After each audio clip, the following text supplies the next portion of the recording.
So we've moved now onto the Britannia Challenge Cup between London Rowing Club A on the Berkshire Station and Nonesuch Boat Club on the Buckinghamshire Station. And just a little wobble there from Nonesuch in the first few strokes, Greg. That's not going to set them up too well for the next 2,112 metres.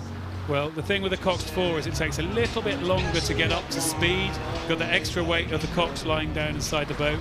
So those strokes, again, they probably just need to be maybe squeezed out just that little bit further, that little bit longer, and you just saw the blades not quite together, finishing the stroke not quite together, and that caused, I guess, just a little change of balance and force application from the Nonesuch crew on the near side. Yeah, so both of these crews contesting for this club event, the Britannia Challenge Cup, Coxed Fours, like we've said. London Rowing Club A off to the best start there in the yellow boat on the far side of your picture. This crew very strong in this event.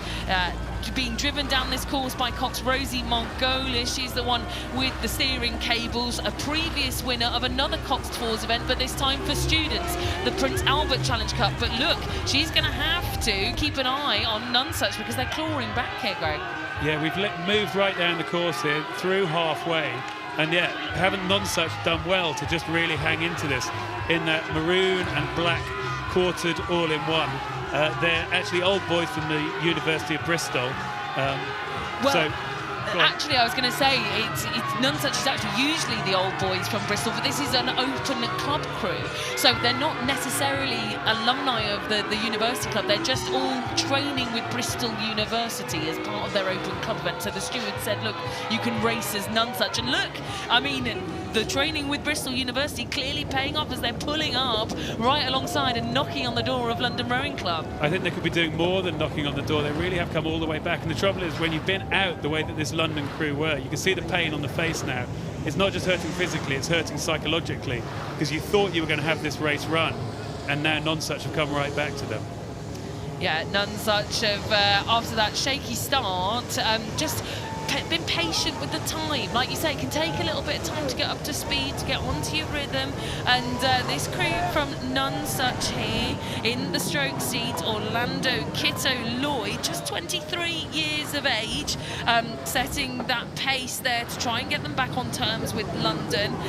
First ever Henley Royal Regatta after attempting to qualify for the previous 2 years. So wanting to make the most of this opportunity to try and get through to the Friday. But look, London here, an experienced crew, they'll know what to do when put under pressure, and they've responded.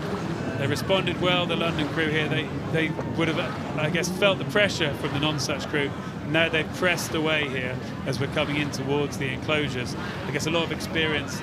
They won the Club Coxed Fours at the Met Regatta, won the B final in the Champ Fours at Marlow Regatta. So I guess they've leaned on that experience. They kept their cool, and now they're just trying to finish this race off, take it home. There's still a couple of minutes to go, so anything could still happen. Yeah, still a tickle of overlap there. The bow ball of the Nonesuch crew, which is the top side of your picture from these beautiful drone shots. London Rowing Club A on the bottom side of your picture. And as I was saying before we jumped and it got really close, we've got Rosie Margolis in the Cox's seat for London Rowing Club A, not only steering but giving the calls. A previous winner of the Prince Albert Challenge Cup for student Coxed Fours. She knows what it's like to be put under pressure. They actually rode through Newcastle on that occasion in 2016. So she's very experienced at having a crew right up alongside her, and look, she's done the job of pushing that London crew back out. There's a shot of her doing the business here in the bow loader for London. You can see her face there. She'll be steering the boat with her right hand, controlling that rudder. She's getting information on that Cox box just mounted in front of her, telling her how many strokes a minute they're doing. But it won't be telling her that the Bristol crew, this crew from Nonesuch, are challenging. They're coming back, but the race course is going to run out on them. Yeah, the final line there for London Rowing Club A. Just a length in it, just shy of a length actually. A really good comeback and a good little tussle in the centre of the course between London and Nonesuch. But in the end, the winners, London Rowing Club A.